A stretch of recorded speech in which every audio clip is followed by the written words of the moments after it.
السلام علیکم ورحمۃ اللہ وبرکاتہ۔ ناظرین کرام، ابھی تک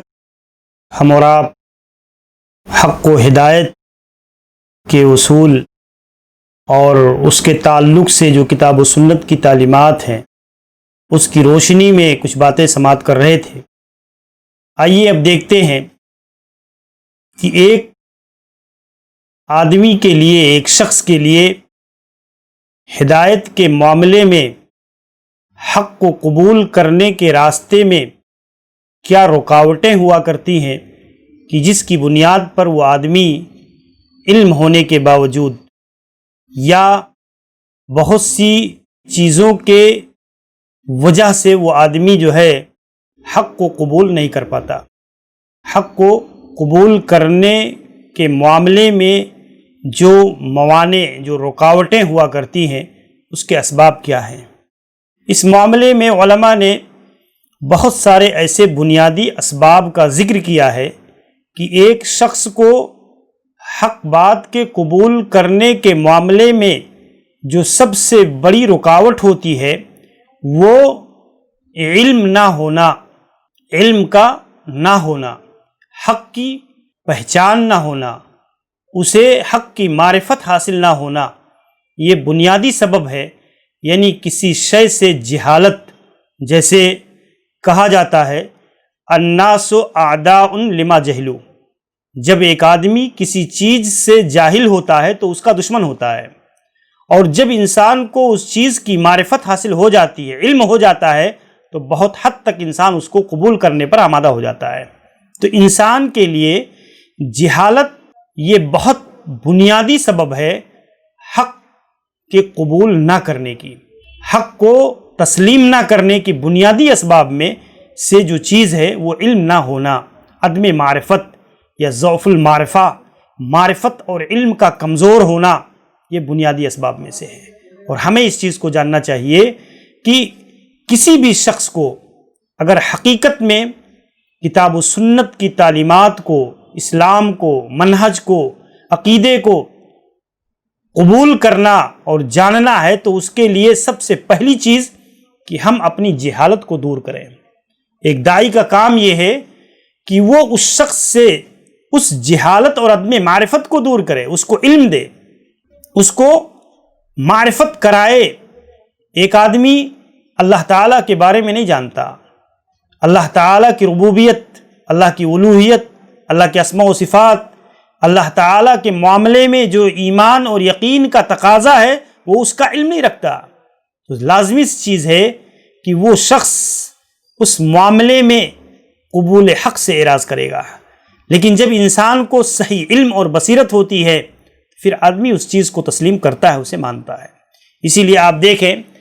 اللہ تبارک و تعالیٰ نے ایسے واقعات اور ایسی چیزوں کو بیان کر کے یہ تعلیم دی ہے کہ اصل میں باحق و باطل کی پہچان اور معرفت ہی اصل داعیہ ہے حق کو قبول کرنے اور باطل پر حق کو ترجیح دینے کا۔ حق پر ترجیح، انسان حق کو اسی وقت ترجیح دیتا ہے باطل پر جب اسے اس چیز کا علم ہو، اس کی معرفت ہو، دلیل کی روشنی میں وہ اس کو سمجھ سکے، اور جب وہ چیز جانتا نہیں ہے آدمی تو لازمی چیز ہے اس کا مخالف ہوتا ہے، اس کا دشمن ہوتا ہے، اس سے اعراض کرتا ہے، اس کو قبول کرنے سے بھاگتا ہے۔ اسی لیے آپ دیکھیں حضرت موسیٰ علیہ السلام اور حضرت خضر علیہ السلام کے واقعے میں اللہ تعالیٰ نے حضرت موسیٰ علیہ السلام کے اعتراضات کا ذکر کیا ہے، دریا میں جو سفر کر رہے تھے، جو ان کی صحبت نشینی انہیں حاصل ہوئی، اور پھر اس کے بعد جو 2-3 اعتراضات کا ذکر اللہ تعالیٰ نے سورہ کہف کے اندر کیا ہے، آپ اندازہ کیجئے کہ اس میں اس چیز کو اللہ نے ذکر کیا وَكَيْفَ تَصْبِرُ عَلَى مَا لَمْ تُحِطْ بِهِ خُبْرًا، یعنی جب تمہیں اس معاملے کی اس معاملے کی حقیقت کا علم نہیں ہے تو تم اس چیز کو ظاہری طور پر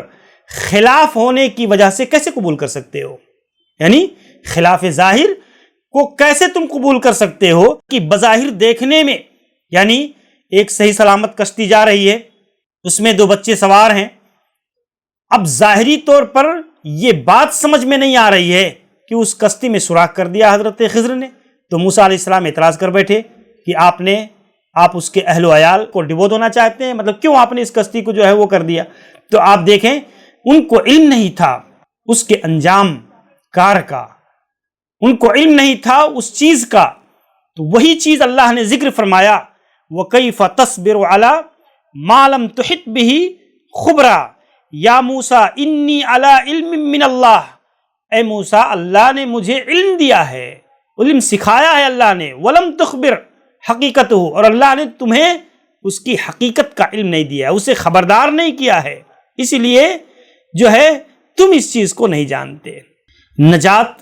دہندہ ہے یہ علم اور معرفت فراہم کرنے والے علماء اور دعات، اصل میں میرے بھائیوں نجات کا سبب اور ذریعہ ہے۔ تو ہمیں یہ بات جاننی چاہیے کہ اصلاً ایک کافر اسلام کا دشمن اس لیے ہے کہ اسے معلومات نہیں ہے اسلام کے بارے میں، کہ دین اسلام کی جو تعلیمات ہیں وہ حقیقت میں اس کے لیے بھی سراپا رحمت ہیں اور اس کے لیے بھی نجات کا ذریعہ ہے، اس کے لیے وہ اس کا مخالف اور دشمن ہے، تو جہالت اس کو دشمنی پر آمادہ کرتی ہے۔ ایک مشرک جہالت اور عدم معرفت کی بنا پر توحید کی دعوت اور توحید کی دعوت دینے والے کو اپنا دشمن سمجھتا ہے۔ کیوں؟ آپ دیکھیں ایک بدعتی ایک موحد کا دشمن اس لیے بنتا ہے کہ وہ نہیں جانتا کہ یہ توحید اصل میں اس کی نجات کا ذریعہ ہے، حقیقت میں یہ اس کے لیے دوا اور شفا ہے، لیکن جہالت کی بنیاد پر وہ اس عمل کو اور اس داعی کو بھی اپنا دشمن سمجھنے لگتا ہے۔ تو جہالت ایک بنیادی چیز ہے کہ ایک آدمی عدم معرفت کی بنیاد پر، عدم علم کی بنیاد پر ایک آدمی یہ جو ہے اس کی مخالفت کرتا ہے، اور پھر جب اس کا مخالف ہوتا ہے تو عموماً اس کا طرز عمل ایسا ہوتا ہے کہ حق کے قبول کرنے کے راستے میں وہ چیز اس کے لیے رکاوٹ بن جاتی ہے۔ یہی پھر دعوت کے نتیجے میں ہی اس جہالت کو دور کیا جا سکتا ہے۔ دعوت ہی وہ راستہ ہے کہ جس کے ذریعہ سے اس کی جہالت کو دور کر کے حق کو واضح کیا جا سکتا ہے، اسے صحیح تعلیم دی جا سکتی ہے، اسے بتایا جا سکتا ہے کہ یہ چیز حق ہے اور یہ باطل ہے۔ ہمیں اس بات کو بھی جاننا چاہیے، اور جب انسان